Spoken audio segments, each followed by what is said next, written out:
అత్యంత కృప కలిగిన యేసు క్రీస్తు నామములో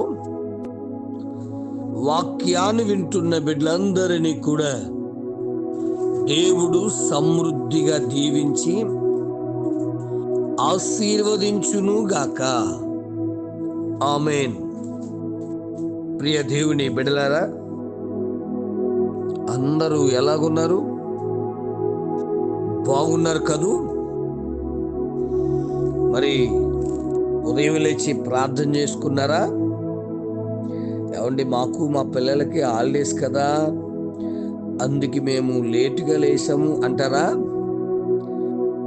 హాలిడేస్ ఇచ్చినా, వర్కింగ్ డేస్ అయినా, ఏది ఏమైనా ఉదయకాలమే లేచి ప్రార్థించటం మన కుటుంబాలకు మనకు ఎంతో ఆశీర్వాదకరం. ప్రియ దేవుని బిడ్డ, ఉదయమే లేచి ప్రార్థన చేయడం, పెందల కడ లేచి ప్రభు దగ్గరకు రావడం, అందరికన్నా ముందు దేవుని సన్నిధికి వెళ్ళి ప్రార్థన చేసుకోవడం మన కుటుంబాలకు ఎంతో ఆశీర్వాదం. నాన్న, కొంతమంది ఏదో పాటలైపోయాక, ప్రార్థన అయిపోయాక, పెద్ద ఏదో పనులన్నీ చక్కపరిచినట్టుగా ఇంకా చాలా పనులు ఉండిపోతాయి. వీళ్ళకి పాటలైపోయాక మెల్లిగా వచ్చేవారు కొందరైతే పాస్టర్ గారు చూస్తున్నప్పుడు పరిగెత్తుకుంటూ వచ్చేసినట్టుగా వచ్చేస్తూ ఉంటారు. వెళ్ళారా? ఆలోచన చేయండి. మీ మందిరాలకు పెందల గడి వెళ్తున్నారా, లేక పర్లేదులే ఏదో రకంగా ఇప్పుడొకప్పుడు వెళ్తున్నాం కదా అంటూ వెళ్తున్నారా? ఒక్క నిమిషం ఆలోచించండి. ప్రియ దేవుని బిడ్డలారా, యేసు ప్రభువు వారు ఈ శరీరధారిగా భూలోకంలో ఉన్నప్పుడు, ఆయన ఒలివల కొండ మీదకి వెళ్తున్నప్పుడు, లూకా సువార్త 21వ అధ్యాయం 38వ వచనాన్ని మనం చూస్తే, మరి ఆయన బోధ వినడానికి, ఆయన మాటలు వినడానికి, ఆయన దగ్గర అద్భుతాలు పొందుకోవడానికి జనాలు, దయచేసి ప్రజలు పెందల కడే వెళ్తూ ఉండేవారట. మరి యేసుక్రీస్తు ప్రభు కూడా మార్కు సువార్త 1:35 చూస్తే కనుక, ఆయన ఇంకా పెందల కడే, ఇంకా చీకటిగా ఉన్నప్పుడే ఆయన ప్రార్థించిన ఒలీవల కొండకు వెళ్తూ ఉండేవారని మన పరిశుద్ధ గ్రంథం తెలియజేస్తుంది. బిడ్డ, నువ్వు వెళ్తున్న ఆఫీసులో, నువ్వు చేస్తున్న పనులలో దేవుని ఆత్మ నీకు తోడుగా ఉండాలంటే పెందల కడ లేచి, తెల్లవారుజాము లేచి ప్రార్థించే అనుభవం ఉండాలన్నా. తెల్లవారుజాము చేసే ప్రార్థన నీ కుటుంబానికి ఒక కంచె వేస్తుంది. చూడండి, యోబు గారు ఎలా చూస్తారో మనం చూసినప్పుడు 1వ అధ్యాయం 5వ వచనంలో, అరుణోదయం లేచి తన పిల్లలు 10 మంది పిల్లల నిమిత్తం ఒక్కొక్కరి నిమిత్తం ఒక్కొక్క దహనబలి అర్పించడం మామూలు విషయం కాదు. దైవ జనాంగమా, ఆలోచించండి. నీకు ఎంతమంది బిడ్డలు ఉన్నారన్నా? దయచేసి వారందరి కొరకు, నీ భర్త కొరకు, నీ భార్య కొరకు అరుణోదయం లేచి ప్రార్థించే అనుభవం ఉందా? ఒక్క నిమిషం ఆలోచించండి దయచేసి. ఒకవేళ లేకపోతే ఈ రోజు నుంచి నేర్చుకున్నాం. సాతాను అన్నట్టుకే, అమ్మో ఆ యోబు గారు చేస్తున్న తెల్లవారుజాము ప్రార్థన బట్టి, బాబా నువ్వేం చేసావు, ఇంటి చుట్టూ కంచేసావు, అందుకే వెళ్ళలేకపోతున్నాను అడిగి ఒకసారి టీసీ అడుగుతుంది అక్కడ. తెల్లవారుజాము లేచే ప్రార్థన అనుభవాలు మన కుటుంబ జీవితానికి ఎంతో ఆశీర్వాదకరం. బిడ్డ, మరొకసారి తెలియజేస్తున్నా, ఉదయమే లేచి ప్రార్థించే అనుభవం కలిగి ఉన్నాం. తెల్లవారుజాము లేచి ప్రార్థించే అనుభవం కలిగి ఉన్నాం. పెందల గడి లేచి దేవుని సన్నిధికి పరిగెడదాం.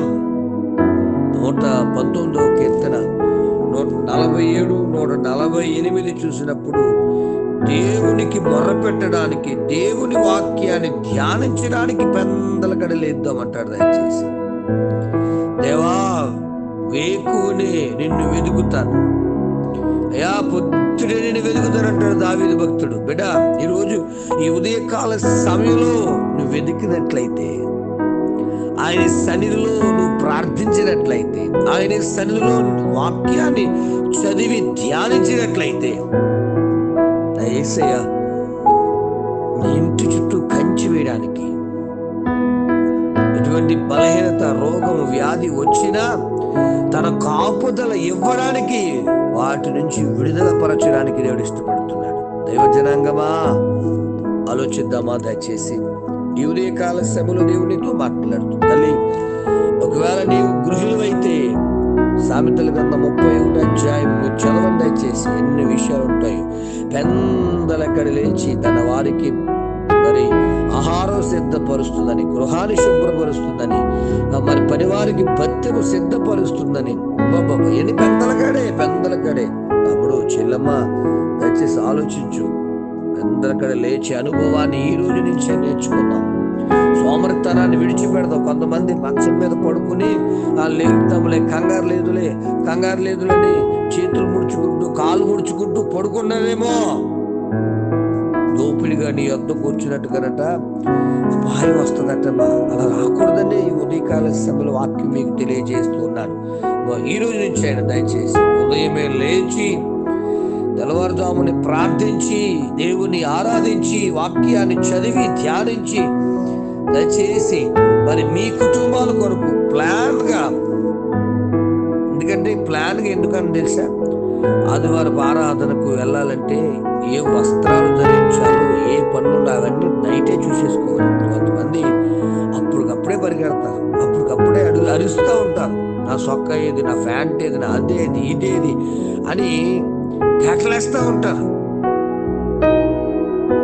స్త్రీలు అలాగే ఉన్నారు, పురుషులు అవి దొరకక మరి మందిరానికి వచ్చే ముందు కోపంతో ఒకరినొకరు తిట్టుకుంటూ వస్తూ ఉంటారు. అలా కాదు నాన్న, మందిరానికి వెళ్ళాలి అంటే పెందలకడ లేచి ఆ వస్తువులు, ఆ వస్త్రాలు ఏమి ఎక్కడెక్కడే పెట్టుకున్నావు అవన్నీ రెడీ అవసరమైతే ముందు రాత్రే సిద్ధం చేసుకోవాలి. స్కూల్స్కి వెళ్ళినప్పుడు కూడా దయచేసి గమనించని బిడ్డారా, మరి అప్పుడు దాకా యూనిఫామ్ ఎక్కడో తెలదు, అప్పుడెప్పుడో లేట్గా 7 గంటలు లేచి అవన్నీ ఎదుక్కుంటూ ఉంటారు. అలా కాదు నాన్న, పెందలకడ లేచి నీ పనులన్నీ సిద్ధపరుచుకుని, చక్కపరుచుకుని, ప్రార్థించి, వాక్యము ధ్యానించి, వాక్యము చదివి ధ్యానించి, ఆయన మొర్రబెట్టి నిలబడినట్లయితే మరి దేవుడు మీ ఇంటి చుట్టూ కంచి వేసి మన కుటుంబాలను పరిపూర్ణంగా ఆశీర్వదిస్తాడు. కృపా దేవుడు మనకు అనుగ్రహించును గాక.